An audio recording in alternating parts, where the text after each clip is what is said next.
bago tayo mag-umpisa mga chong, pakilike muna na tong video dahil malaking tulong na iyan sa ating munting channel. Well, maraming ang katanungan ngayon kung ano na ang magiging next move ni Robert Bolick matapos bumalik ito ng Pilipinas at nirelease ng kanyang Japanese mother club. Well, ayon pa sa report, sa ngayon ang focus ni Robert Bolick ay ang kanyang asawa, pero hindi may tatanggi na sinusungkit ito ulit ng SMC teams tulad ng San Miguel Birimen at Magnolia Chicken Templados, kung saan nabuhay na naman ulit ang trade rumors nila Chris Ross, Simon Enciso at angas ng tondo na si Paul Lee. Well, sa bang balita punta naman tayo sa head coach ng Converge Fiber Xers na si Coach Aldin Ayo na mataas ang kumpiyansa sa kanyang batang kupunan next season. Well, ayon pa sa report, dahil sa naging panalo ng Converge Fiber Xers sa preseason packet tournament ay kumpiyansa itong si Coach Aldin Ayo na ang panalo ay magiging motivation para sa kanila at magiging validation din ito sa ginagawa at tinatrabaho nila palagi ngayong off-season. So good luck na lamang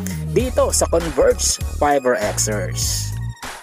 Ang muli sa ating balita mga chong patungkol naman sa scorer na Magnolia Chicken Templados na si Jerry Canmisi na talagang masusubukan na next season. Well, ayon pa sa report, mas tataasan ang playing time ni Jerry Canmisi next season at babawasan naman ang playing time ni Paul Lee, at ito ay upang mabigyan ng pagkakataon itong si Canmisi na may pakita ang kanyang potensyal at mas ma-develop pa ang kanyang playing skills. Good luck na lamang dito kay Jerry Canmisi next season. Well mga chong, hanggang dito na lang ang ating balitang PBA at syempre huwag kalimutan mag-subscribe at i-like itong video bilang pagsuporta. So this is Channel B. Once again, I'm out.